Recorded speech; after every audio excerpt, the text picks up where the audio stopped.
Saludos hermanos, buenos días.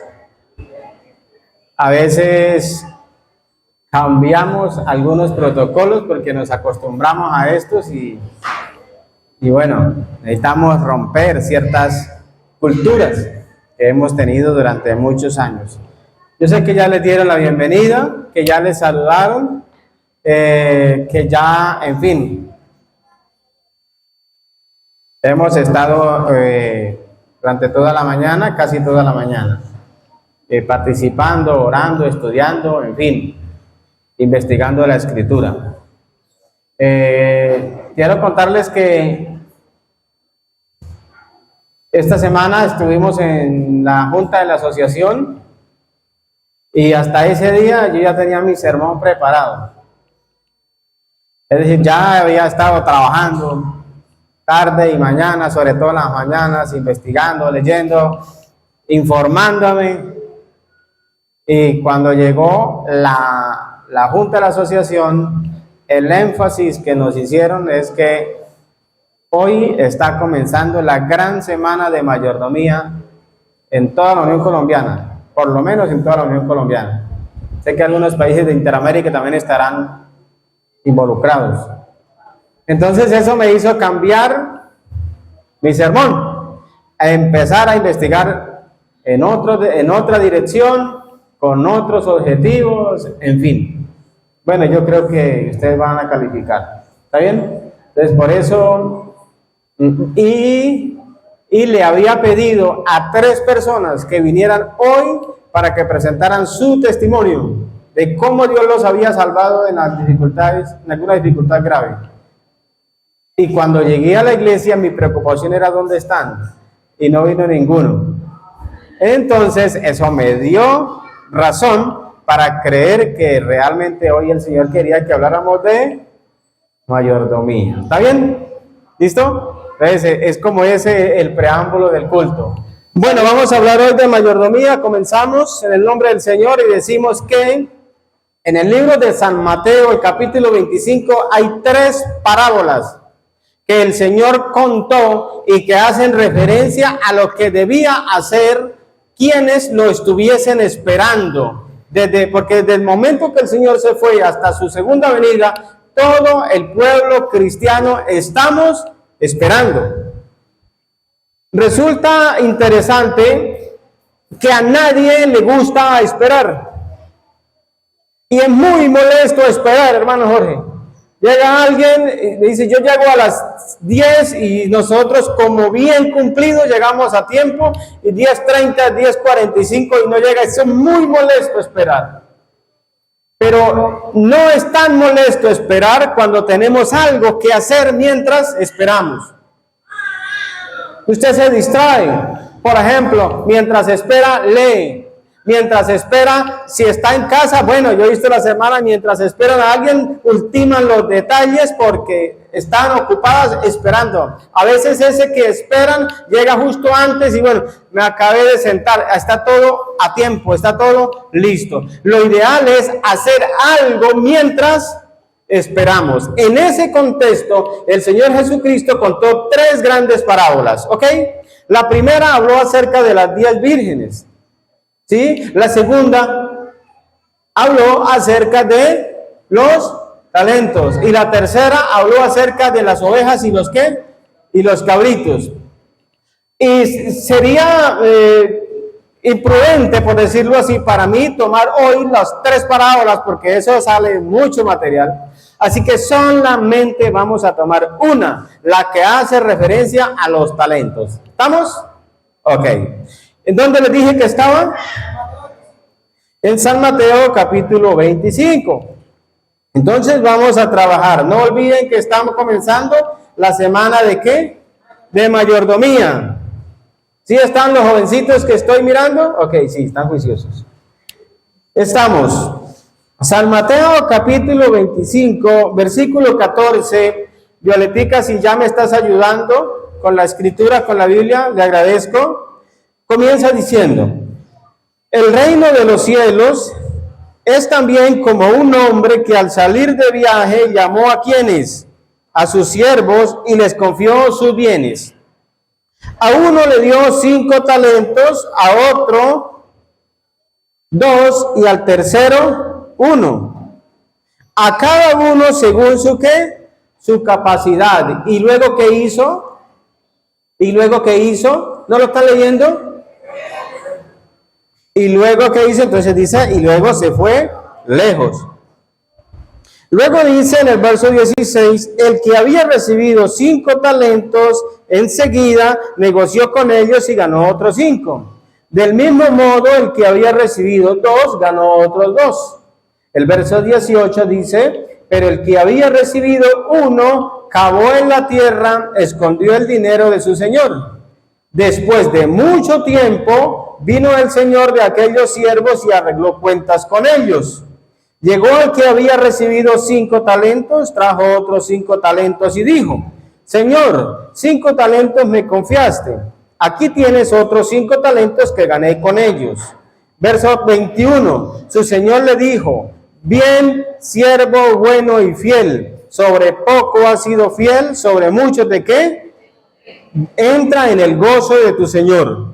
Llegó también el que había recibido 2 talentos y dijo, Señor, 2 talentos me confiaste. Aquí tiene otros 2 talentos que gané con ellos. Su señor le dijo, bien, siervo bueno y fiel, sobre poco has sido fiel, sobre mucho te pondré. Entra en el gozo de tu señor. Llegó también el que había recibido 1 talento y dijo, Señor, sabía que eres hombre duro, que ciegas donde no sembraste y juntas donde no esparciste. Y de miedo fui y escondí tu talento en la tierra. Aquí tienes lo que es tuyo. A uno le dio 5, a otro 2 y a otro 1. Eso enseña que todos en la vida de la iglesia tenemos por lo menos un talento o una habilidad que Dios nos haya dado. A nadie Dios lo dejó con las manos vacías. A todos Dios nos dio un capital de trabajo para ejercitarlo y ganar más de acuerdo a los esfuerzos que nosotros hagamos. ¿Ok? Ahora, hay una frase que me gusta mucho del versículo 19 y es que en el verso 19 dice que se fue lejos. Perdón, en el verso 15 se fue lejos. ¿Qué tanto lejos es lejos? Si hablamos en el mundo moderno, no hay distancias, grandes distancias. Usted puede desayunar perfectamente en Bogotá e ir a cenar al otro lado del mundo. O estar en Oceanía. Hoy llegar al otro día a Bogotá, porque no hay distancias, o las distancias se acortaron producto de los medios de transporte, como particularmente el avión, ¿sí? Los sistemas aéreos. Pero cuando el Señor dice que se fue lejos, ¿qué significa irse lejos? Si su hijo le dice que se va a ir lejos, usted automáticamente pregunta, ¿qué tan lejos es lejos? ¿Sí? Ahora, hay otra connotación importante, que se demoró mucho, es decir, mucho tiempo después. Realmente, todos esos contextos se aplican al Señor Jesucristo. Pero hay algo que me gusta, que es que en el versículo 16 dice, el que había recibido 5 talentos. Yo no sé si esa versión utiliza esos 2 términos que dice enseguida. ¿Cómo dice allá arriba? Violeta, ¿tú estás conmigo? El versículo 16, el que había recibido 5 talentos, dice, ¿qué dice ahí seguido? En mi versión dice enseguida. ¿Qué significa eso? Que automáticamente se puso ¿a qué? ¿A qué? A trabajar, a producir. No lo hizo después de un tiempo de confort, no lo hizo una semana, meses, años después, lo hizo automáticamente. Es decir, una vez que el Señor le da los talentos, Él automáticamente comienza ¿a qué? A producir, a trabajar. Eso me gusta, esa expresión, me gusta mucho. Ahora, la siguiente frase es, empezó a negociar. ¿Empezó a qué? A comprar y a vender. Yo te ofrezco, si tú tienes tamales, pues ¿qué tienes que hacer? Ofrecer tamales. Si tú guardas, ¿qué tienes que hacer? Ofrecer lo que hace en tus manos. ¿Por qué? Porque es la manera de vender lo que tú tienes, lo que produces, tus habilidades, lo que tú haces. No hay otra. Es decir, ¿qué tal un panadero que dedica toda una madrugada y parte de la noche a trabajar la masa y hace el pan y luego lo encierra y lo deja encerrado? ¿Qué pasará con la panadería? Viene la quiebra. ¿Por qué? Porque no ofreció lo que tenía. Hay que vender lo que produjo para luego volver a reinvertir. Eso es lo que hizo el primer personaje de la parábola. Automáticamente comenzó ¿a qué? A negociar lo que Dios le había dado, sus habilidades que el Señor Jesucristo le había dado. Hay otro aspecto interesante, el que recibió 2 ganó otros 2. El que recibió 1 ganó ¿cuántos? ¿Cuántos ganó el que recibió 1? Nada, no ganó nada. Sin vergüenza, ¿no? No ganó nada. Se fue a un lugar, hizo un hueco, ¿y qué hizo? Y lo enterró. Aquí lo voy a guardar, de pronto en una matera, junto a una encina grande, en un árbol. Aquí lo voy a guardar. Ahí estará seguro de los ladrones. El temor del tercer siervo era perder lo que se le había dado. El temor era no invertir en lo que se le había dado. Ahora bien, Violeta, si me ayudas, en el libro de San Lucas, en el capítulo 19, el Señor contó algo parecido. Hay quienes dicen que es la misma parábola, más ampliada. Hay quienes dicen que no es la misma. Pero yo sí quiero que contextualicemos un poco con San Lucas 19, donde menciona, por ejemplo, en el versículo 13, que llamó a 10 siervos suyos, les dio 10 minas y les dijo, negociad entre tanto que yo, ¿qué? Vengo. Eso lo dice San Lucas 19, versículo 13. Hermanos queridos, ese término, negociar entre tanto que yo vengo, hace referencia a que debemos ser productivos, a que debemos invertir las habilidades que Dios nos ha dado, debemos usarlas en el adelantamiento de la obra de Dios. Yo no sé qué tan bueno sea usted para cantar o para leer y en público, pero estoy seguro que cuando comenzó el evangelio era peor que el profeta Moisés, un tartamudo. Pero a medida que leemos, avanzamos, se despeja nuestra mente, investigamos mejor, comprendemos mejor. ¿Sí? Porque la habilidad se va perfeccionando. Pero cuando no lo hacemos por temor, pues generalmente no prosperamos.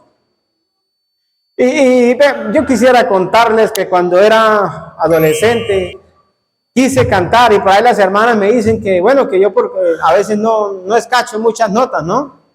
Como que le doy al blanco. Pero intentaba cantar, pero habían otras que lo hacían mejor. Para mí es más difícil cantar un especial como el que hacen algunas hermanas que preparar una semana de conferencias. Me cuesta por el miedo. Pero algunas se paran y cantan y lo hacen tan bien que ni siquiera sudan. Y yo lo hago y, mejor dicho, no quiero volver a pensarlo. ¿Por qué razón? Porque ha practicado, se ha preparado, ha ejercitado el don que Dios le dio. Hay una cosa interesante con esto de las 10 minas, es que el hombre que la recibió, cada uno recibió alguna porción, se fueron a negociar. Y ese tema negociar no necesariamente significa que están predicando el evangelio, también están ocupados en otras responsabilidades de la vida. Y quiero hacer énfasis en eso. Mi pregunta es, si la parábola de los talentos se refiere al tiempo de espera para la venida del Señor, ¿cómo deberíamos vivir los cristianos adventistas del séptimo día? Y quiero decirles, hay dos cosas, hay tres formas de esperar la venida del Señor. La primera es, recuerden que hace algunos meses hablamos que el enemigo quiere que nos vayamos a los extremos. Entonces, una de las formas para esperar la venida del Señor es comprarme una buena silla, una buena hamaca y sentarme y acostarme a esperar que el Señor venga. Es una forma de esperar al Señor.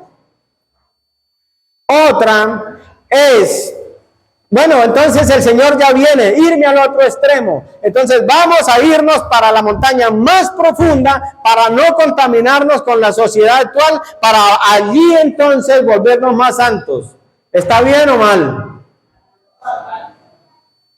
Pero cuando el Señor dice negociar, significa que debemos vivir ¿dónde? Dentro, en la sociedad. Y mientras podamos, debemos comprar, debemos vender, sin la usura, desde luego, sin la usura, pero estar activos económicamente en los deberes de la vida. Entonces, ¿en cuál lado deberíamos estar? ¿En el primero, en el segundo o en la mitad? Debiéramos estar en un término medio. Que mientras esperamos al Señor, hagamos algunas cosas que nos ayuden en la vida. Y les voy a contar un testimonio. Cuando nuestra familia, mi papá conoció el evangelio y los tíos y los hermanos vivían en Santa Inés, ellos abrazaron la fe del evangelio con un fervor que creían que el Señor Jesucristo iba a venir antes de 1980. Y hubieron quienes dijeron, ya el Señor viene, no vamos, en esas tierras se cultiva café, la parte alta de Santa Inés, así que no vamos a sembrar más café porque ya con este cultivo basta, el Señor va a venir. Hermano, yo lamento decirles que hoy, 40 años después, menos mal que los hermanos se fueron de la vereda y no todo sería un rastro de una montaña bien grande, esperando que el Señor viniera. En esa premura, ¿dónde están los jóvenes que mencioné? En esa premura, muchos en nuestra experiencia temprana dejamos de ir a la universidad porque el Señor ya venía. ¿Para qué se va para la universidad si es que el Señor viene antes del año 2000?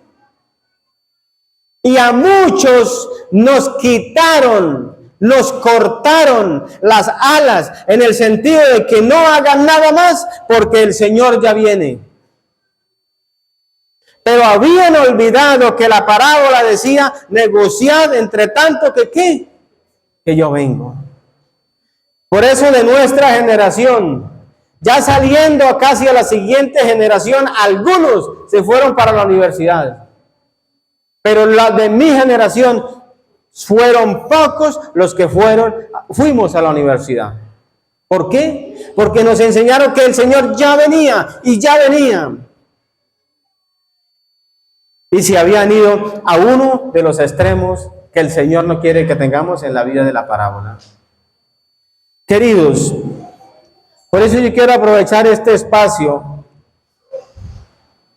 para contarles que debemos, en la medida de lo posible, proyectarnos. Y cuando el Señor dice, negociad, está diciendo que debemos estar activos en los deberes de la vida, para que no nos sorprenda la pobreza. ¿Para que no nos sorprenda qué? ¿Saben? En la escritura hay por lo menos 78, ahí se tiene una palabra, referencias a la pobreza. Es decir, hay por lo menos 78 pasajes en la escritura para hablarnos de la pobreza. En algunos casos para decirnos, por ejemplo, que en el libro del Deuteronomio una ley era que si alguien, escucha por favor, cosechaba el trigo, no debía ir hasta las esquinas, sino que debía dejar algo para los pobres y los huérfanos y las viudas. ¿Sí? Que si cosechaban el trigo y se quedaba una gavilla era un bojote así de espigas de trigo, por allá perdidas, no debían mandar a buscarla, sino que debían dejarla porque era para los pobres, los huérfanos, las viudas y los extranjeros.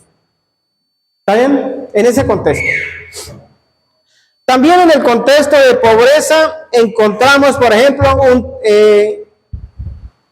en la sociedad actual, las causas de la pobreza son el desempleo. Una causa de pobreza es el desempleo, otra la exclusión, otra los desastres naturales, otra las enfermedades, otras la pereza y otras la ociosidad, y otros la pereza, otros la ociosidad y otros la avaricia. Y meditemos en algunas de ellas. Por ejemplo, en la vida de Ruth, ella era una mujer excluida de la sociedad, porque se había casado con un hijo de Noemí y esa sociedad la tenía excluida totalmente. En ese contexto, Ruth era una mujer excluida. Y si hablamos de los desastres, Job fue víctima de los desastres naturales provocados por el demonio. Y le quitó todo lo que tenía. Finalmente le quitó sus hijos y encima de todo lo enfermó. Así que Job también fue víctima de la enfermedad y llegó a la pobreza extrema. Pero leyendo la escritura en primera de Samuel encontré un texto que me gustó esta semana. Seguramente como algunos lo leemos y no le prestamos atención.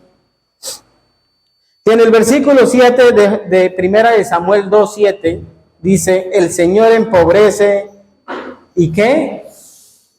Y enriquece, abate ¿y qué? Y ensalza. Y eso está en el contexto de la oración de Ana, ¿sí? Cuando el Señor le contestó su pedido. El Señor empobrece y el Señor ¿qué? Enriquece. El Señor abate y el Señor ensalza. ¿Saben, hermanos? Además de todas esas, la ociosidad y la avaricia son causas de pobreza. Y hay un texto deuterocanónico registrado en Eclesiástico, en el capítulo 33, el verso 28, dice textualmente, abro comillas, ponlo a trabajar para que no esté ocioso, pues la ociosidad es madre de todos los vicios. Ese libro es un libro deuterocanónico. Perdón, apócrifo. Es decir, no está en el canon de la escritura. Pero ¿saben? Ponlo a trabajar para que no esté ocioso. Pues la ociosidad es madre de todos los vicios. ¿Ustedes creen que es así? Todos. Desde que nosotros tengamos nuestros hijos pequeños, debemos enseñarles a ser productivos, a que produzcan, a que no sean mantenidos, que mamá me dé, papá me dé, porque ellos trabajan. No, todos deben producir. Cuando un papá no le enseña a los hijos a ser productivos, no digo la otra expresión, pero es vergonzoso a la sociedad. Un hijo mantenido, que todo le dan, ropa, buena marca, zapatos, buena marca, todo, buena marca, teléfono dañado, papá compra otro. No, ellos deben saber que deben producir. Yo no entiendo por qué la sociedad cree que hay que darles todo. No, eso es lo que causa la ruina que hay en este momento en el mundo, en la sociedad. ¿Saben? Pero a veces nos volvemos, ustedes han oído hablar de un personaje que se llama Pacho sin fortuna. ¿Cómo anda Pacho sin fortuna? Ahí, con esa cara larga, aburrido, encogido. Eso parece que le duele todo, con una pereza inmensa. Y a veces les enseñamos que como que Pacho sin fortuna tiene validez. Pero es una vergüenza tener personajes en la casa como Pacho sin fortuna. Ahora, el Señor Jesucristo en una de las bienaventuranzas dijo: bienaventurados los pobres en espíritu. Una cosa es ser pobre en espíritu y otra cosa es ser pobres económicamente. Bienaventurados los pobres ¿en qué? En espíritu. Que no les alcanza, no ven más allá de la nariz. Pero aún así, los pobres en espíritu y los pobres económicamente, el Señor los ama. Pero saben, quiero hacerles esta ilustración. Hubo un personaje en la Escritura que está en Libro de Jueces, capítulo 6. Libro de Jueces, capítulo 6. Ustedes me han oído hablar de Gedeón. Y hace un tiempo predicamos un sermón de Gedeón por allá en su casa cuando nos reuníamos allá. Hermano Milton. Pero a muchos les pasa como Gedeón. Libro de Jueces, capítulo 6, versículo 15. ¿Qué dijo Gedeón? Entonces Gedeón respondió: Señor mío, ¿con qué salvaré a Israel? Mi familia es ¿qué? ¿Cómo era la familia de Manasés? Pobre. ¿Y yo soy quién? ¿En la casa de quién? De mi padre. Queridos, muchos hoy andan por la vida creyendo que son pobres, pero no se dan cuenta de la cantidad de riqueza que poseen, las habilidades, las capacidades físicas, mentales, espirituales, son riquezas que Dios nos ha dado y que debemos apreciar en todo su fervor. Pero ¿saben? Muchos se les pasa como Gedeón, van por la vida solamente creyendo que son pobres y no pueden hacer más. No, yo nací para ser pobre, me quedo pobre. Ese era el concepto de Gedeón. Creer que no podía superarse en la vida. Y muchas de las personas que pasan pobreza lo hacen, lo sufren, porque no se proyectaron a enfrentarse a las dificultades de la vida con tiempo.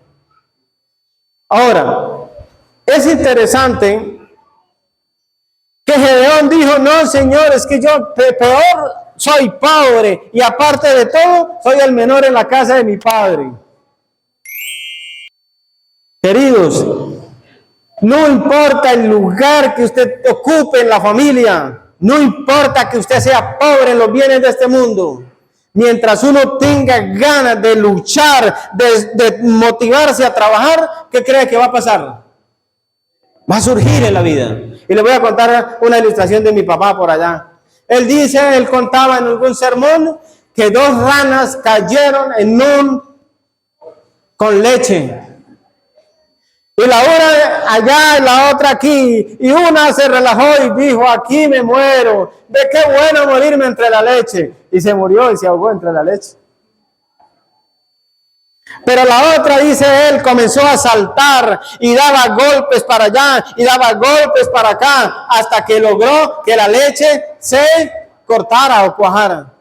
Y entonces sobre la leche tuvo la oportunidad, la plataforma perfecta. ¿Para qué? Para saltar. ¿Cuántas veces en la vida nos pasa lo mismo?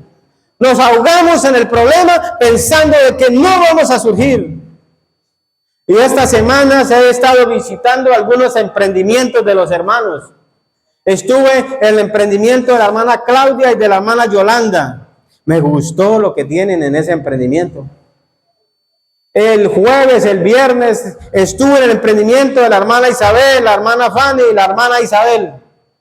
Me gustó la presentación del emprendimiento. Estuve en otro emprendimiento mirando cómo trabajaban el pan integral. Me gustan esos emprendimientos. Gente que quiere, que no necesita un gran capital para poner su negocio. Pero también he estado en emprendimientos donde saben hacer un buen pan y lo hacen 2 veces. Y ya no puedo. Se me ahumó, se me dañó, ya no me sirve. Hermano, vengo por... No, hermano, vendí hasta el horno. Ya no tengo nada. Ese emprendimiento no funciona, no va a surgir, porque no hay algo que en la vida se necesita que se llama constancia. ¿Ser qué? Constantes. Caramba, un día trabajo, lo hago mejor, al otro día lo arreglo, si me quedó mal vuelvo y invento. Pero todos aquellos que se dan por vencidos en el primer fracaso, realmente están condenados a ser pobres toda la vida. Anoche visitaba al hermano Gonzalo, tienen un emprendimiento muy bueno. ¿Sí ve? La niña sabe qué es producir. No es esperar que todo me den. Todos los jovencitos debieran adquirir esa cultura del ahorro del que vamos a surgir en el nombre del Señor. Y estoy terminando porque ustedes a las 12 se van, sí, todavía no son las 12. Queridos, muchos andan por la vida como Gedeón, creyendo que son derrotados. Que yo nací para ser pobre. Así me quedo. En el contexto de la lectura bíblica, Romanos capítulo 12, versículo 11. Romanos capítulo 12, versículo 9, leámoslo por favor. El amor sea sin fingimiento, aborreced el mal, seguid ¿qué? Amaos unos a otros ¿con qué? Con afecto fraternal, en cuanto a la honra, preferencia los unos a los otros. En el trabajo no seáis ¿qué? ¿Qué no debemos ser en el trabajo? Perezosos.